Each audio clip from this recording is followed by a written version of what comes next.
Welcome to the PreSales Podcast. I'm your host and PreSales Collective General Manager, Chris Mabry. Today, I'm speaking with Liz Anderson, the Director of Learning here at PreSales Collective. We talk about Liz's unique journey into PreSales, her path towards enablement, what she loves about enablement, and her learnings from dozens of interviews with PreSales leaders. The title for today's episode is Extra Credit, PreSales Enablement with Liz. She's going to give us tips and tricks on how to get your organization to care about PreSales enablement, and I hope you enjoyed as much as I did. Thank you so much for tuning in. Liz Anderson, welcome to the PreSales Podcast. Thanks so much for having me, Chris. It's great to finally be on the podcast here. I'm really excited to be here and talk a little bit about PreSales enablement. I mean, for everybody in the community, Liz Anderson obviously is our Director of Enablement, and we work together all the time. So it's a pleasure having you on the podcast. This is just a big subject right now. We know that sales enablement's big. PreSales enablement is completely necessary. It's not often focused on. So I'm happy to unpack this with you. Before we get started, I'm always interested if you have anything special happening or if you're launching anything you'd like to announce first. Well, it's now been, I think, about a month now that our Pillars courses have launched. So if you're a part of the PreSales community, you might have seen some news of this coming through, but our Discovery course has already launched. Our Value Selling course is launching soon, and we will also have a Deal Influence course launching later on this year. And if you're confused, like, what is Deal Influence, Liz? I don't know what you mean by that. Well, it's kind of influence in a lot of different ways. So think all the great things that make an SC an SC. So how do you have internal influence? How do you have external influence with prospects? How do you influence a sales process, an RFP? How do you have really great craftsmanship? It's really all those things rolled into one, and I'm excited when that comes out. I'm curious, just on a personal note, why are these particular ones exciting for you? So these are exciting mainly because, I've been in pre-sales for well over a decade now, and I wish I had some of these learnings. All the stuff that we're coming together, first of all, has some wonderful subject matter experts that were a part of creating these courses, but also are things that I learned along the way, whether it was from startups, whether it was from large organizations, working at different levels from like more enterprise level deals or small deals. And there's a lot of things that you pick up along the way that I just want people to have early and to have a focus on specifically for pre-sales. So about a year ago, you just celebrated your 1 year here. So congratulations. I did, yes. About a year ago, you and I had a conversation, and I was coming on full time, and you had shared with me your experience. You shared with me your goals and your vision for PreSales Collective and Academy. Let's let our listeners get to know you a little better. So talk to us about your journey. What got you here? I think you have an incredible story. Thanks, Chris.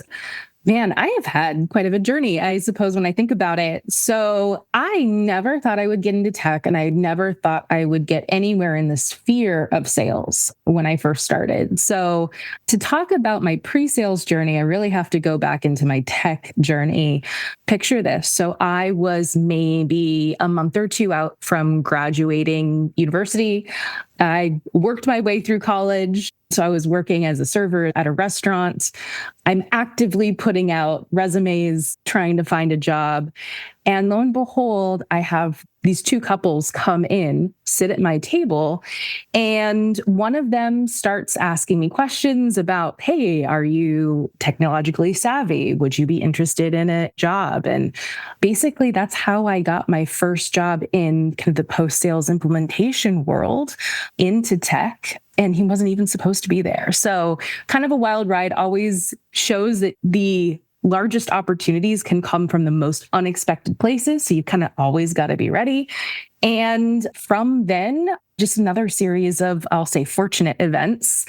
I happened to move out to Denver for this job and happened to be kind of next to the VP of sales. And it was not the most quiet of talker. And he heard me, he was like, have you ever thought about being an SC? And I was like, I don't know. I don't know about sales, but I was feeling a little bit like, this is not what I want to do. I'm not necessarily loving the implementation world. So I was curious. I found out more about it from the folks who were being SEs. And then I realized, oh no, this is exactly what I want to do. Got through there. And then through just wanting to learn and do more, ended up being a founding SE at a startup, then worked my way over to Slack, being in management. Absolutely love that. And throughout that whole way, I've always been the person who is training others, focused on enablement. How can we do this better? How can we make this make more sense for sales even? So the fact that I'm here now in enablement, it's the perfect culmination of everything that I've done up to this point. That's a journey. I feel like the restaurant moment is like movie worthy. Like, does that happen in real life? And in your case, it did? It's wild to think about. And I don't tell the story as much anymore. Maybe I should, because it was wild. Like, who gets a half interview at a table with someone who's technically with his in-laws as well, which is another wild thing. So, like I said, you never know what's going to happen. You've always got to be open to those opportunities, and great things come. You know, you said that you would lean into enablement as an SE, and I'm picturing this sort of SE who is helping onboard new SEs or is helping other people train. Why do you think you chose to fill that gap? I'm curious to open up the conversation around like what pre-sales enablement is. Why are you doing it? And then the second piece of this is like, it doesn't go well a lot of the time. So like, what is your take on why it goes wrong as well? This is a big, meaty question, Chris. I'll start with like, what is pre-sales enablement? Because that's a great place to start, which is pre-sales enablement is like the tools and the processes to support a pre-sales team. But like, that's just kind of like the main definition. What does that actually mean? So it's usually consisting of the onboarding of an SE, somebody in pre-sales, the technical continuous learning around whatever your technology is, the products that are changing, ever evolving, what features are coming out, et cetera. And then there's the soft skills piece of it.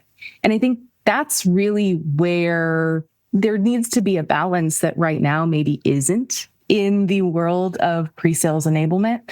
There's so much focus on the onboarding side, which is incredibly important. The technical piece of it, which is table stakes. You have to know your product inside and out to be able to be an effective pre-sales professional. But it's the soft skills that's really going to move the needle. And that's where things really kind of fall apart. One of the reasons why I got into pre-sales enablement is because I saw kind of people using it almost like as a checkbox exercise when it was really an opportunity to set somebody up for success. And I love seeing people succeed. So I'm like, if I can do a little bit of here, if I see some way to make it a little bit better, make somebody else's life easier, make somebody else have more impact, I'm going to do it. Somebody gave me the title of like, for instance, like Pokemon trainer on my team as well. I'd love to see people evolve. And I fully embrace that. I just love seeing people succeed, which is why I love doing enablement. And it's so hard because it's such a meaty issue. That's fantastic. So you landing on the soft skills side, Pokemon, I get now that my son isn't the Pokemon. I totally understand. The evolves. You know, you're the type of person, that's why I love working with you, is you saw this opportunity, you saw a problem, you saw a space to help people succeed, and you wanted to play a role in that because that's just how you operate as a person. And I think that's why your network is so strong. I mean, I go to dinners. I went to dinner in New York and I sat next to somebody who's like, oh yeah, I know Liz. She's great, across the table. Oh yeah, I love Liz. You know, it's like everybody in the community knows who you are, but more importantly, they really like your character. They really understand that you're true. Authenticity is so important. At least to me, it is. It's one of the things that I always try and bring to the table. I think it matters for the long term. And that's the game that we're in, long-term relationships, long-term connection. But let's just say you don't have a Liz Anderson on your team. Maybe you have somebody who kind of does it, but doesn't really get it. Maybe you're too busy. What are some of the reasons? I've just named two of them, but what are some of the reasons why pre-sales enablement oftentimes goes awry? I'll say either one.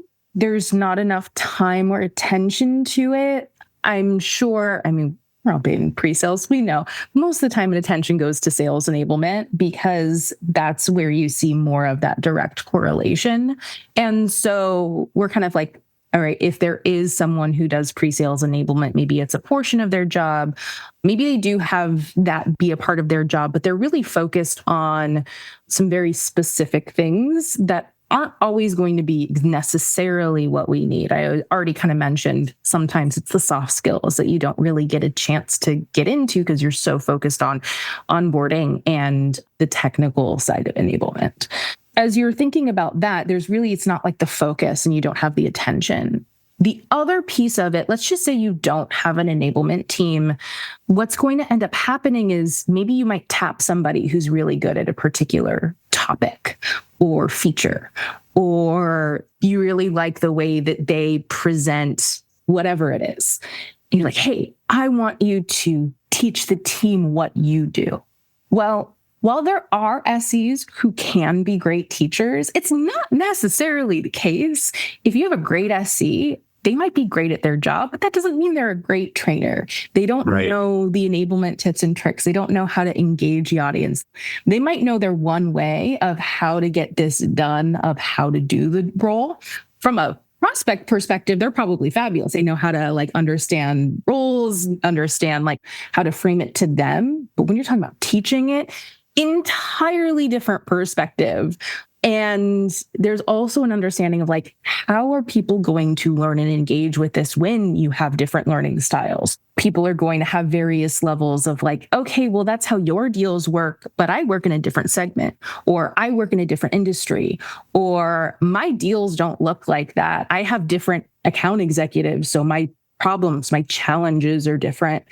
And then you have a lot of problems where people might tune out, or it just might not totally click. And then, you might have some people doing things, other people thinking it's not for them, when really it's just a matter of not presenting it in the right way. That's fair. It has me thinking of, there was an interview, I forget who it was, Michael Jordan, one of these top athletes. They asked him if he wanted to coach, and he said, no, I'd be terrible. I'd be a horrible coach. I just want to play. I cannot be a coach. And it's surprising to some. I think there's this tendency to basically tag the quote unquote super SE, the one who is closing the most deals, to go out and train those on the team and train sales. But like you said, and I've sat through a lot of this at different companies, it can be pretty horrific to sit through. And you're like, no, this isn't landing. Sometimes they really want to help people understand. It's just the matter of knowing how to do that is missing. Yeah. When I think of organizations and I think of what's available, I always think of priorities. At the end of the day, the C-suite decision makers are sitting around thinking, how do I grow the business? How do I be more efficient? How do we get into the new verticals, et cetera, et cetera?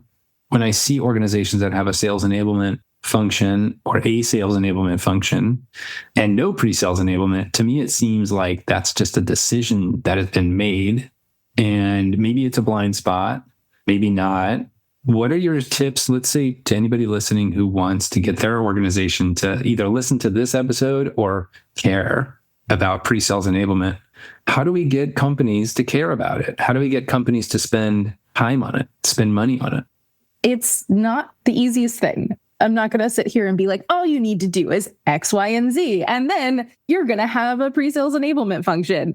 Because it's hard, because many times I see people approaching it well, what about us? When do we get these resources? This would be helpful for us. But it's really about what is in it for the company? What are they going to get out of it if they put these resources into you? Because it's harder to make that shift when you're focusing time and attention on pre-sales. I think we're doing a better job of it overall, but it's also a really difficult market today. I see even sales enablement teams having less and less resources. You're getting less resources. How are you going to also put some of those to pre-sales? But I will say it is possible, because in reality, it's about what your company cares about and how are they getting the most, bang for their buck when it comes to enablement. So I'll answer this by telling what I did as a manager, which is, it was really important for me to make sure I had really good relationships with sales leadership and really good relationships with like marketing and product, et cetera. And the way that I was able to say like, hey, please get my team trained. Please come to this team meeting. Please focus on giving us resources. Please put my team in your sales training that you're putting them in, because it's all about like a multiplier effect. So the way that I see it is that you can train a salesperson and you are going to get that like one person trained, and you might have a certain amount of that sticks, right? There's a certain percentage that sticks with that person. When you train someone in pre-sales, they are working with usually multiple account executives. Depends on if you're an enterprise or mid-market, but it's usually multiple. If you put those dollars into supporting pre-sales, they are going to be on multiple account executives. They are going to be there to help make sure that AEs are maybe doing some of the things that your company wants to do. They are going to also showcase certain things in a certain way when they're on those calls. And they're going to help upskill and up-level the sales team. I mean, we know this in pre-sales, but sometimes I feel like leadership doesn't. So it's showcasing on how doing this is really a multiplier effect for the entire sales team. That's an awesome argument. I've never used that in real life, kind of thinking of the impact of that investment on pre-sales instead of just sales. I mean, it's so important to have us be a part of things. Like I hear so many people just like us versus them, but it's not. It's really about putting things in a way where we can help each other, where we're lifting each other up. And when you have that mentality, it's a lot easier to get things done. Yeah. And I think partnering with sales enablement, if you do have a sales enablement team, it's more than a checkbox. Like I've mentioned this on the podcast before, but we created what was called a sales enablement council, where we basically had a few SEs that loved onboarding. You would be a part of it because you naturally would reach out and help enable individuals on the team. And we would have like a bi-weekly meeting with sales enablement saying, okay, what are you training? How do we help? And what we learned was not only were the sales enablement leaders very hungry for it because they were always trying to find the info. We were there providing it, but we became like top trainers and top decision makers. And we helped decide things for SKO. And all of a sudden we had sales engineers on stage at SKO doing some of the training. But we also, I think, and this was one part of it, we also got budget to train our own team. And so it was like, it was a way for us, I wouldn't say piggyback onto the sales enablement budget, but it was like, we helped. So we came in as helpers, as people who wanted to inform and educate. But the result of that was training for our team. Absolutely. And the most successful teams that I've seen, like when I talk to folks who are really engaged with their sales enablement team, getting their teams on and getting resources and having it have the most impact, it's really in those cases, usually we have to give a little bit more. We help inform a lot more. We do a lot more, but the end result is a net positive because we're also getting things in return from that. Yeah, I love that. I always have the 51-50 rule. Always give 51% in the relationship. And you could apply this across the board. You could apply this in your personal life and any area in work. If you're giving 51% of that exchange, that's the bare minimum that you should be providing because the results are fantastic. I love that, Chris. So you have talked to dozens and dozens of people. So one interesting thing about working here is obviously we have conversations with pre-sales leaders like every week, multiple times a day. And so I know through the process of you designing these courses, you had tons of interviews and conversations with people. I think they were in your network, so they love talking to you, but also just people from all over and all kinds of different stages of companies. Share with us some of those lessons learned. Like, can you bottle some of that up for us and tell us what you learned? I feel like everybody has a kind of different situation, but at the end of the day, most people are pretty much exactly the same, just like, we talk about with our prospects. But as I was talking to these individuals, it was clear that everybody thinks that enablement is so important. Specifically, pre-sales enablement is so important. Folks are in various stages. So if you're early, you're kind of focused on it yourself and you know how important it is, but what time do you have as a leader to put together a really good onboarding program? And an onboarding program that is going to need to be kept up to date, because as soon as you're done and you click done, the next day it's pretty much out of date. It's always what happens. Yep. And so how do you balance that? How do you make sure that you're also getting your SEs up to speed and getting them on board with customers as quickly as possible to get that time to value, but also make sure that they're going to have good conversation. So onboarding was a big part of that conversation. Then you have the technical enablement. You have the, how do I make sure that when we have new releases, that when different things come out, that we're sharing that information, that we know how this works, because that is such a core part of our job. So when you're thinking about those things, that is a majority of what enablement is, but it was almost unanimous. Everybody wants to spend more time doing the soft skills because they know that's what really makes the difference. Not only that, the folks who can spend some time doing it, first of all, the ones who do, it's only maybe 10 to 20% of their enablement time. So it's not very much at all. If they do have time for that, they're only focusing on one topic a year. So it's okay, well, this year we're focusing on discovery, or this year we're focusing on solution selling or value selling, or this year we're talking about insert whatever their main topic is to get better at craftsmanship. Like, how do you do this? How do you demo, et cetera? And it's based off of the entire team. So that's great from like the team perspective, but if you're an individual and you're already good at that, how are you getting enabled in that particular way? How are you increasing your value? How are you getting better? How are you bridging your own gaps that you have? So I thought that that was interesting. Almost everybody wants to spend more time in soft skills, but if they do have time, they've got to focus it. If they don't, they've got to focus on the really important things, which I get is onboarding and the technical part.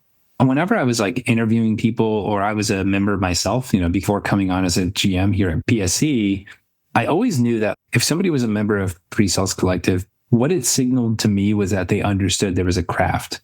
That was the signaling I got, was like, oh, this is more than transactional. You understand that this is a process.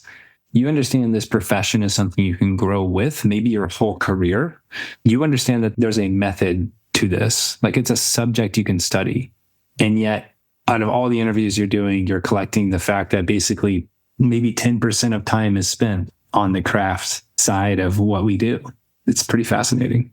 It's interesting, but I get it, because we're trying to do so much. As being an SE, everybody here, there's so much that you can do and want to do, but you've got to prioritize your time, especially in that work environment. So if you want to really get better, you kind of have to take it in your own hands.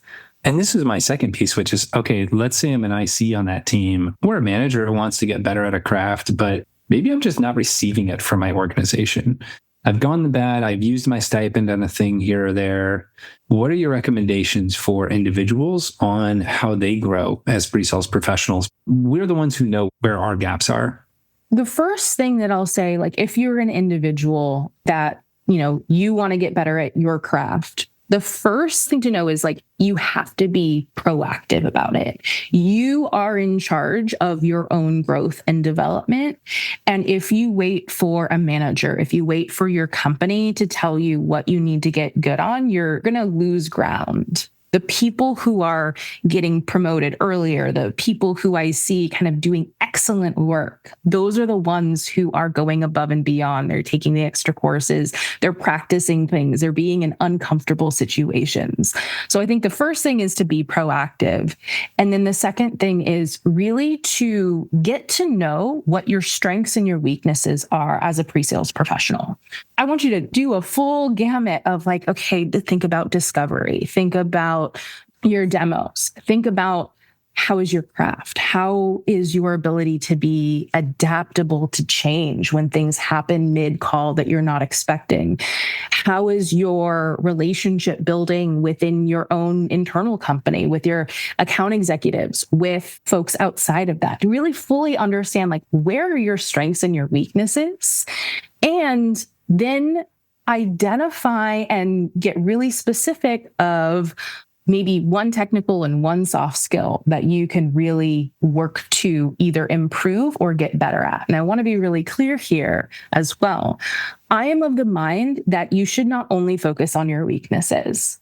There's obviously times where there's gaps that you have to fill.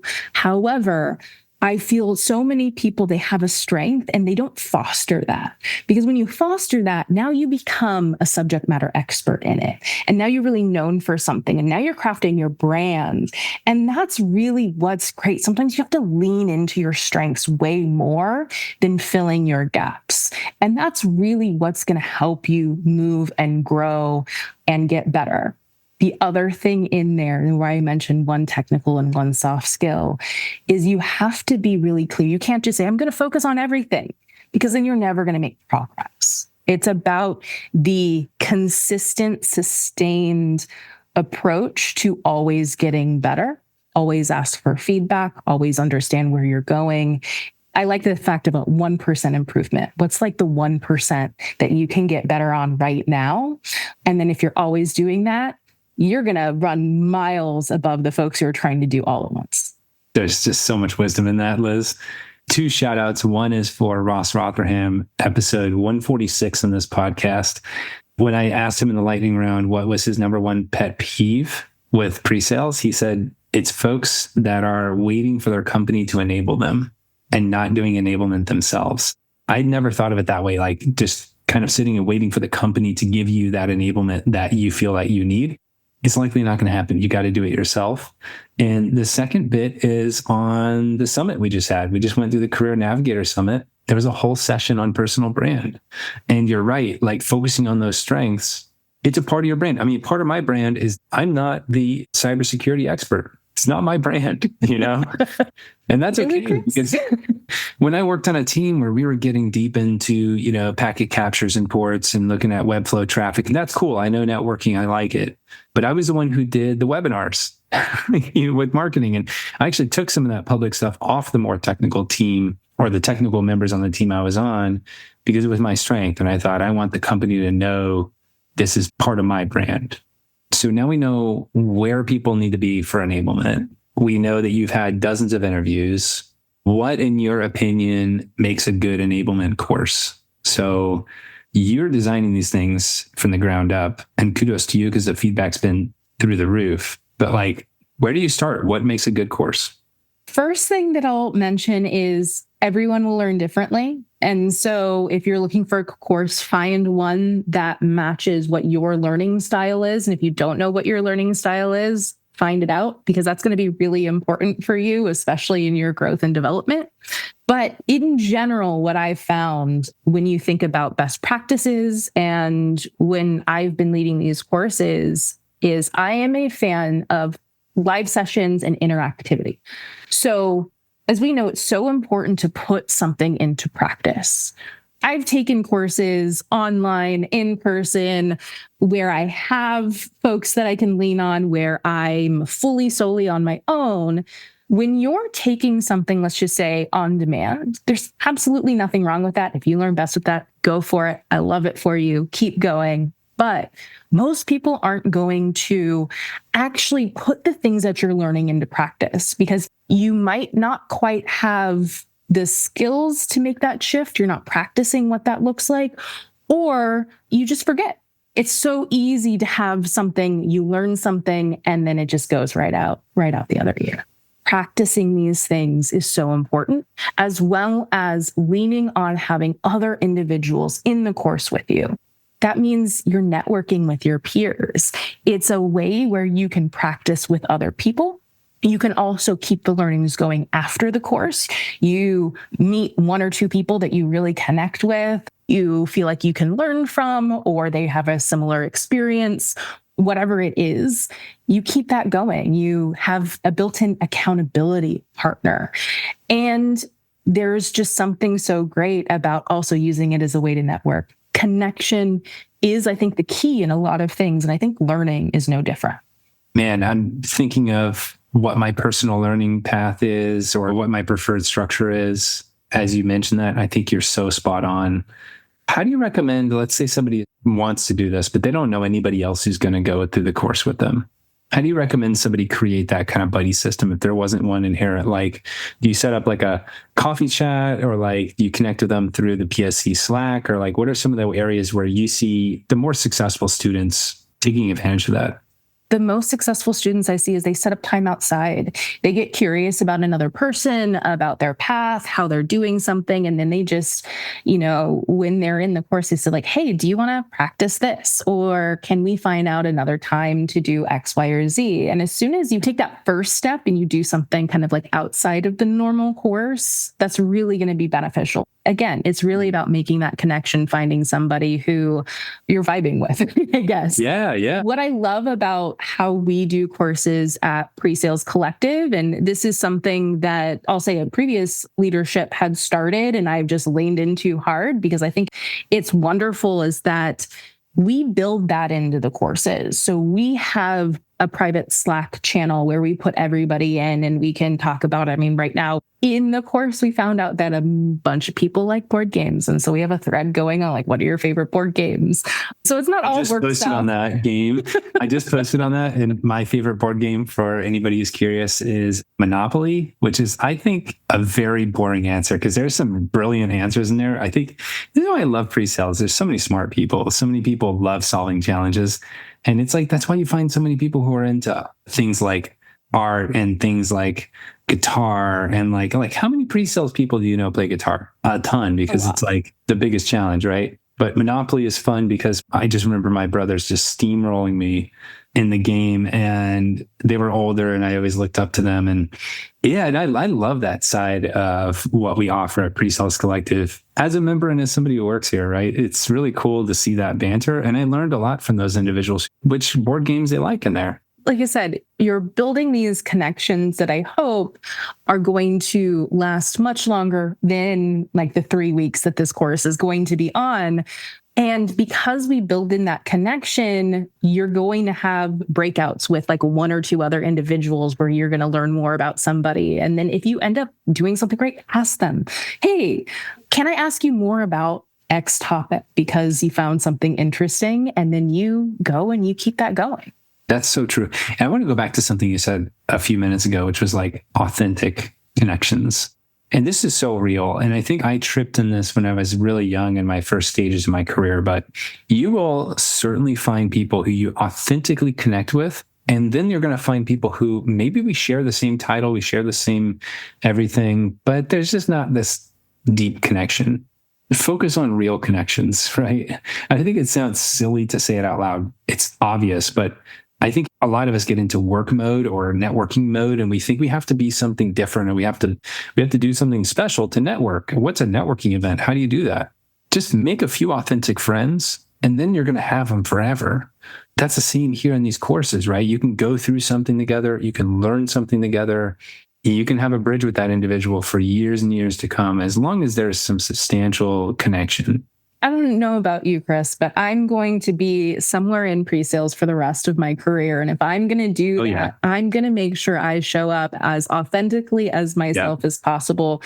Does that mean there's going to be some people who are like, I don't quite jive with that? Sure. But the people that I do meet who I do connect with, that's going to make my working life so much better, regardless of if it's in the company that you work with or adjacent or, someone who's a peer, someone who ends up becoming a mentor or a mentee of yours.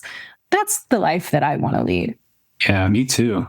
Wow. Okay. We've got to wrap this thing up. It's so nice to talk to you, Liz. I want to know, okay, so we've talked about courses here. We've talked about enablement in general. We've talked about taking it on yourself as an individual. If somebody's listening today, how do they get involved in the courses you've mentioned?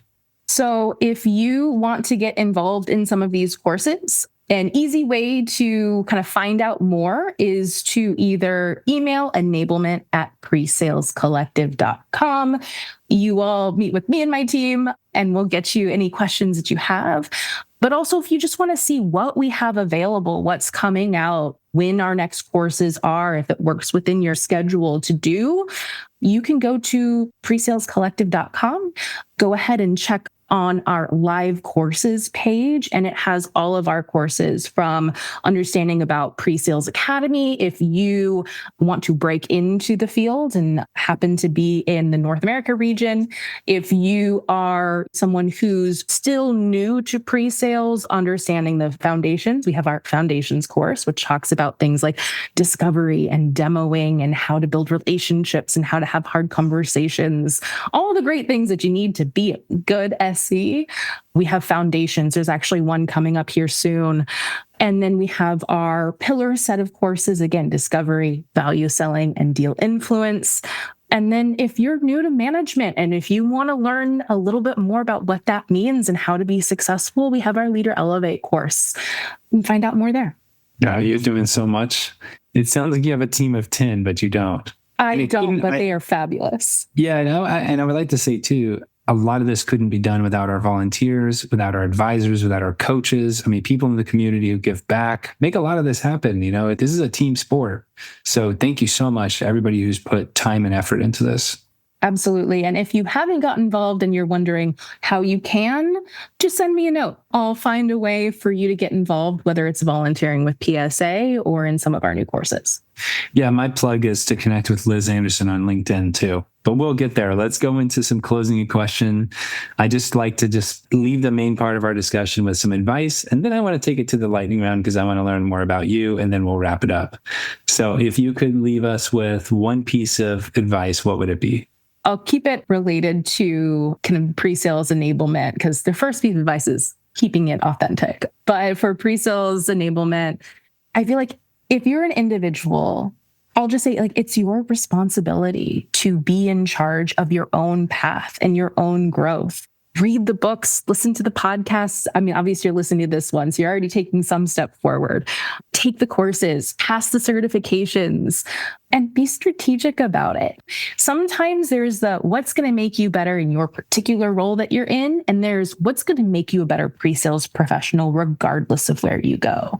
And make sure that you're not only just focusing on your company, but focusing on yourself and what you want to do and how you want to craft your career. Love it. I mean, it's 2024. We've all learned for the past few years that, it's important that we take it into our own hands. And it's important that we network authentically ourselves as well. So we'll jump right into the lightning round. The first question for you is, what are some of your biggest pet peeves in solution engineering demos? Not making it a conversation. You got to ask the question. Love it. What's the number one book you'd recommend to friends?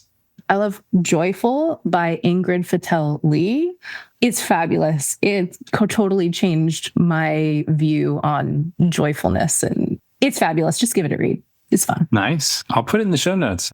I feel like you do carry that into your day, so that's nice. What's your favorite song at the moment? I've got to say it's a Taylor Swift song off of her new album. I love the bop. I Can Do It With a Broken Heart. Nice. Yes, we got a lot of Swifties in the house. When you're not busy as a director of learning at PreSales Collective, what do you do? I love playing Dungeons and Dragons. I play it weekly and it's amazing. I'm all about it. Always ask me about Dungeons and Dragons. I would love to chat with you about it. I feel like we need a Slack channel for D&D here at PreSales Collective. I mean, Chris, you can make it happen. Yeah. I just talked to Evan Powell, and that's one of his secret things that many people don't know him for is D&D. And he's got a game. I think he said he's playing the game for 3 years, like one running game. I love it. Well, I'm all coming up on 2 years of the game that I'm playing. So I'm right behind him. My gosh. Do you have anything to share that most people don't know about you?